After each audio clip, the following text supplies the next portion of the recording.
हरि शरण हरि शरण हरि शरण हरि शरण हरि शरण हरि शरण हरि शरण हरि शरण हरि शरण हरि शरण हरि शरण हरि शरण हरि शरण हरि शरण। बोले श्रीमद् भागवत महापुराण की जय, श्री यज्ञनारायण भगवान की जय, भागवत धाम की जय, गंगा माता की जय, दुर्गा मैया की जय। हर हर महादेव।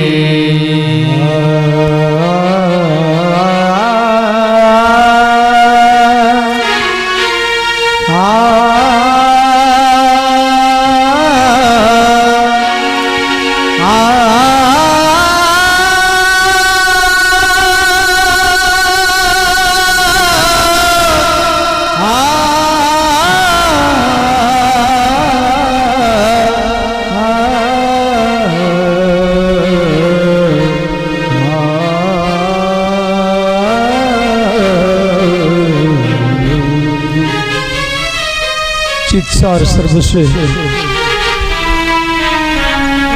श्री यज्ञनारायण भगवान की चरण कमल का ध्यान करते हुए भगवत स्वरूप आप सब श्रोताओं के चरण में प्रणाम है। आचार्य सुखदेव जी परीक्षित करे राजन ध्रुव जी की वंश में महाराज उत्कल अंग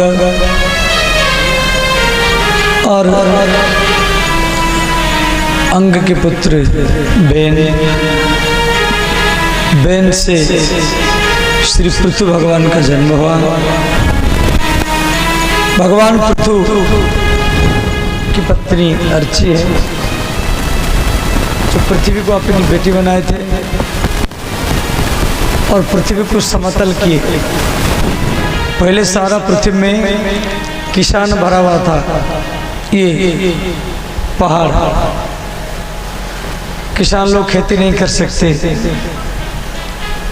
आज भी बद्रीनाथ में जाओ, हरिद्वार से लेकर के बद्रीनाथ तक सब पहाड़ी पहाड़ है। एक किलो चावल का 200 रुपया है। वहाँ के लोग चावल खरीदी करने के लिए, बाजार करने के लिए 2-2 दिन पहले से घर छोड़ के जाते हैं, मैंने इतना दूर। तो ऐसे ही सारा पृथ्वी भरा हुआ था।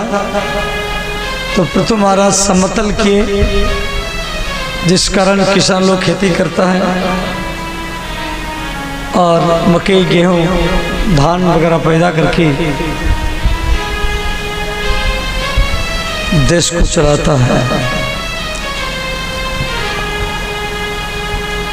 भगवान पृथु 100 अश्वमेध यज्ञ करने का संकल्प लिए 99 अश्वमेध यज्ञ कर चुके थे।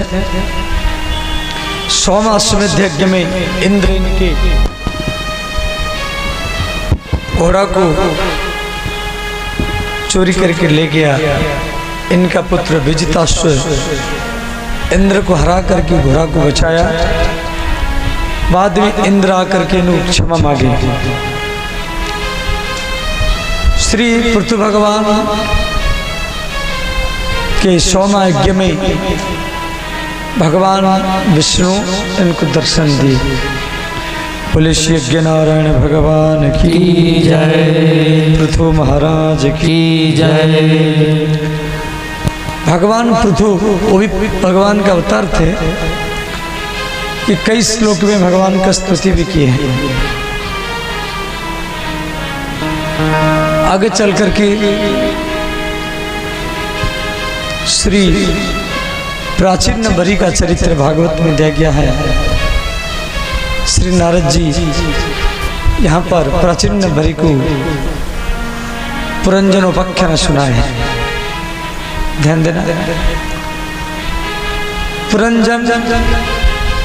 पुरंजन नामक एक व्यक्ति था। एक बार हिमालय की तलाटी में शिकार करने के लिए गया, तो पुरंजनी नाम की एक स्त्री उसको विवाह करने के लिए संकेत किया। तो पुरंजन के साथ विवाह किया। इसी प्रकरण को याद रखना है। यदि याद रखेंगे तभी इसका अर्थ आपको लाभ मिलेगा। पुरंजनी जिस नगर में रहते थे उस नगर में 9 दरवाजा थे और पुरंजन जब दोनों चलते थे तो 5 सिपाही दाईं तरफ और 5 सिपाही बाईं तरफ उनकी सुरक्षा करने के लिए चलते थे।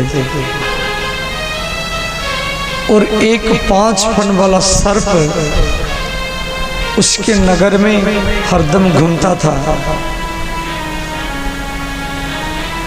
परंतु पुरंजन का गुलाम था। पुरंजन खाती थी तो पुरंजन खाता था, पुरंजनी सोती थी तो पुरंजन सोता था, पुरंजनी चलती थी तो पुरंजन चलता था, पुरंजनी रोती थी तो पुरंजन रोता था। मन इतना स्त्री का गुलाम था। अंत में पुरंजन मरते समय में अपनी स्त्री का याद करके मरा। स्त्री का याद करके मरेंगे तो स्त्री बनेंगे, पुरुष का याद करके मरेंगे तो पुरुष बनेंगे, कुत्ता बिल्ली का याद करके मरेंगे तो कुत्ता बिल्ली बनेंगे।